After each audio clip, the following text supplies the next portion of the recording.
دوستان عزیز و گرامی چند سوالش شد بسیار سوالش میشد فقط که اکا چخیره امریکا دا بوری ویزا گابزن زبلام بچه ها سراسی من نشویتون این مسخره بازی نه این اسکو فرامده راست پاسالسو نمیری هر کی گابزن میگرد که امریکا چه خیلی دولتی بقوه این دولت هیچ وقت فریب کرده نمیتونیم برای همین سراسی من نشوید من وقت یافته در بوری ویزا خیلی گاب میزنم یک سراسی من برای چی میگم سراسی من نشود برای اونکه اگر تو پاسالسو روی ویزا نتیاد $160 به میسوزی بعد دویم دفعه سوم دفعه رفتن گیری اگر هیچ وقت گشته با ویزا نمیتیاد گشته دیگر برای همین سراسی من نشوید هم بسیار اینترنت کوفتن در کار این هر آدم هر یک انسان هر خیلی سلوچه میشه ایندیویدوال هر یک آدم مثلا دختروی شوهر نکرگی تو 25 28 ساله یا بچه‌ای تو همین 25 30 ساله زن نگرفتگی و вообще категорически запрещено посольство Америки در آمدن اینجا запрещено گفتگی معنیش ندارد که ممکنه نمیتونی روی но معنی این گپام نروی تون کسودی اما این آدمو برای که آدمش جدا هم این خیلی بیاوه من چند آدموی دادری خودم هم بسیار روی میدونم که زن بیاوه دادگی نیست برای اونکیش این کاتگوری پتانسیل میگران میشود تو از امریکا بیاد گشته نمیرود دولت‌های خودش به تاجیکستان برای همین هیچ سراسی من نشدن در کار دوستان همش میگیریم دست کنال این چه مسخره بازی نیم این روز ها بیا همه این خیلی گم گور بسری $160 خیلی دو گوسفند میفروشی بعد خینش این که اگر که ویزا نتیاد دوم دفعه روی سوم دفعه روی ویزا نمیتیاد هیچ وقت ویزا نمیتیاد دوستان برای همین سراسی من نشده اگر فکر کرده کم همش میشد من این خدا خواهد میسازم ویدیو خدا حافظی من در روکفلر سنتریم خیلی جای عجیب من کم شما نشان میتیم تماشا کرده حلاوت برای دوستان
ما امروز کمتر درباره خوراک گپ میزنیم سه دوستان بیزنس شدگی حلال گایدز نامش می حلال میفروشد گوشت گوسفند و مرغ برنج کتی رو بروی اتل خیلتون به نزدیکش به این سه جوره ها سالهای 1990 همین حلال شدگی اول همه جای خیلی سسیسکه میفروختگی گامبورگر وای سه جوره ها از یگیپت که دوای مسلمان‌ها و این خیلی اوقات کم دوای میسازیم همین خیلی بیزنس حلال گفتگی بعد از این ها یک تاچکه شدگی حاضر تاچکش بسیار تاچکش نیویورک به آچردش بسیار 500 متر هم میشد آچره این اول این ها کلینتاش تاکسیستا بودگی بعد اینجا بسیار آفیسا از آفیسا می آمدگی این دلش توریست ها حاضر بسیار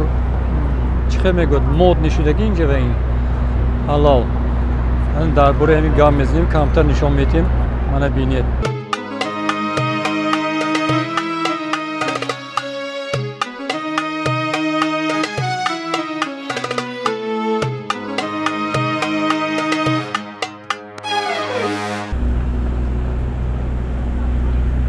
рух ба рӯи отел Хилтон ба ёнаш ба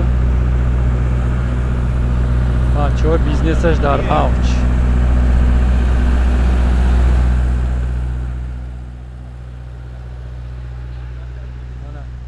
ҳастем инҷа бачаҳо. Ин дуюм точкаш. Ая кум ин дуюм точкаш. ҳастем инҷа.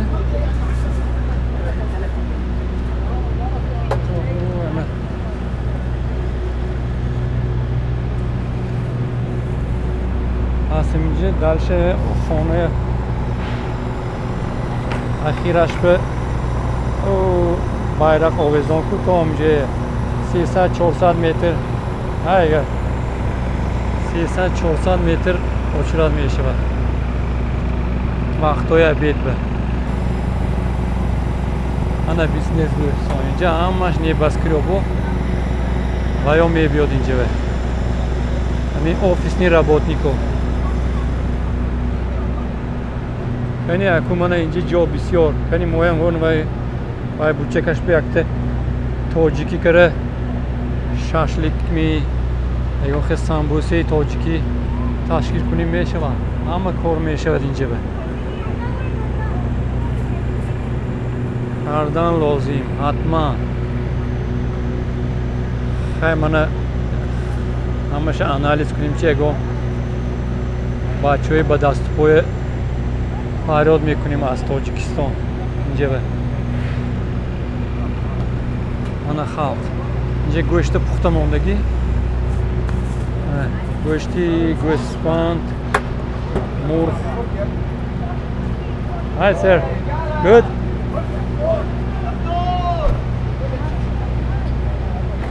Ana.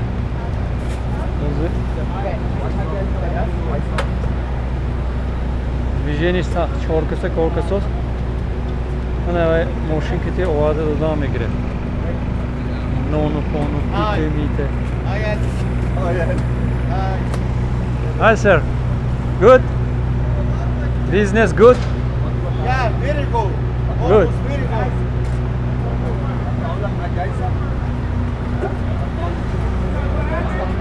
Ҳай маҳалла. Ин рӯзҳоям мегузарад. Бизнесат зӯр. Ҳоле мо инҷа конкурент мешавем тува. Конкурент. Инҷа ба худо хоҳад. Ана дӯстон бинед. Ҳама ҷо пури ҷой мана. Ана инҷа нархиша несте ки чикен мурғ $8, боло дуюмаш гӯшти гов гӯяро $8, ҳамаш $8 будад. Ин ҳалол мефурӯхтаги ҷо угли чоркӯчагӣ 53 стрит ва 6 авеню. Ана халқ харидорӣ кара хӯрокаша. Онҷа ҳеҷ кишки парвоям надорад. Чихел ки мегӯ войной обед по расписанию.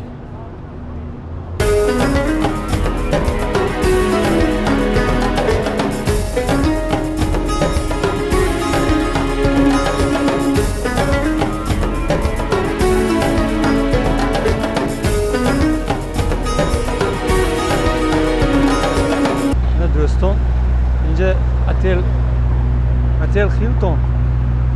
Инҷа ана дидед таксиҳоё бисёр ҳамаш бизнесаш ҳаминҷа ёни ман ба бисёр ана шушта кашсозку ё бизнесша ман фаҳмидам. Инҷа қатор меҳисодааст. Баъд унҷа ҳамо коргарои отель чамадонои мекашондаги шуштак мекашад чур кара биё мегӯяд. Аз отель одамо бародагар такси хабида намегардад ваё росте шуштак мекашад. Баъд ин таксито намедонам $10 $20 метиҳад ҳар як клиент ба. Анҷа рост аз клиент мумкин $100 мегирад аэропорт. Баъд меравад. Ана бизнес вай бизнесаш сахт хуб будааст. Ин ҷӯри шапкапӯш бизнесаш сахт. Ин такси айкард сума гирифт ҳам таксис гир ва ҳам ваям сум дод $5. این ماشینم تاکسی سوبوربان این خیلی یک روز به 500-600 دلار کار میکنه در نمی یکی قیمت این ماشین $100,000 انا این تاکسی ها قطار کار اینجا خیلی بسیار کار فقط گیرو کار کن در این نیویورک عظیم جثه بیشتر از 170 زبان حرف میزنه نچید بیشتر از 170 ملت زندگی دارد همه اینجا امیگرانت اینجا تاجیک بودی ازبک بودی این خیلیش نیست همه اینجا امیگرانت برای همین دوستان بسیار گپ نزنم خاموشی کنم فقط شما تماشا کنید همین خلقه چه خیلی زیستو زندگی میکنند من اینجا خانه بابای ترامپم